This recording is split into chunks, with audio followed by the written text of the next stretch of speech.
নমস্কার সকলকে, জেঠি ভাইজি কিচেনে অনেক অনেক স্বাগত। দেখুন, আবার একটি নতুন ঘরোয়া রেসিপি নিয়ে ফিরে এলাম।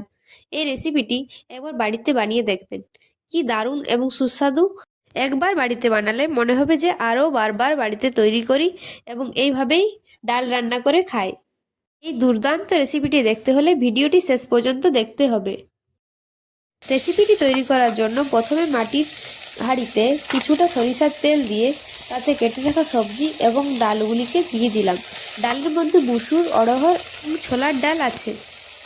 ডালগুলিকে খুব ভালোভাবে 1 মিনিট নেড়ে চেড়ে নিয়ে তার মধ্যে কিছুটা পরিমাণ হলুদ গুঁড়ো দিয়ে দেব।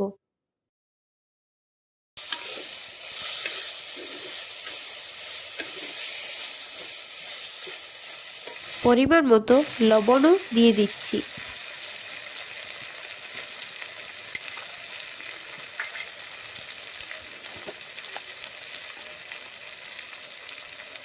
এরপর হলুদ গুঁড়োটাও দিয়ে দিচ্ছি এবং খুব ভালোভাবে আবার কিছুক্ষণ আস্তে আস্তে ভাজতে থাকবো।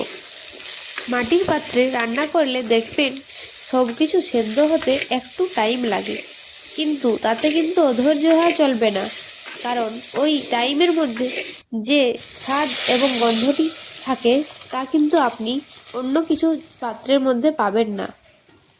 সব কিছু খুব ভালোভাবে ভেজে নেওয়ার পর তাতে গরম জল দিয়ে দিয়েছি।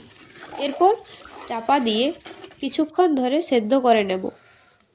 সবজির মধ্যে আমরা গাজর, ফুলকপি, মটরশুঁটি এবং ক্যাপসিকাম দিয়েছি।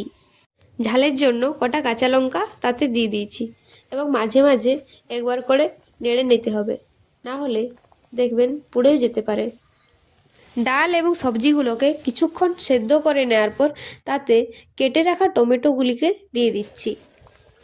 প্রথমে কিন্তু টমেটোগুলোকে দেবেন না, পরে দেবেন, না হলে সবজি এবং ডালগুলি তাড়াতাড়ি সিদ্ধ হবে না, কারণ টমেটোর মধ্যে একটি টক ভাব থাকে তাই। পেঁয়াজ, শুকনো লঙ্কা, জিরে ফোড়ন, পাঁচফোড়ন দিয়ে একটি ছক তৈরি করে নিয়ে সেটি ডালের মধ্যে দিয়ে দিচ্ছি। সবশেষে 1 চামচ ঘি এবং চিনি দিয়ে নামিয়ে নেবেন, যেটি কিন্তু আমরা দেখাতে ভুলে গেছি।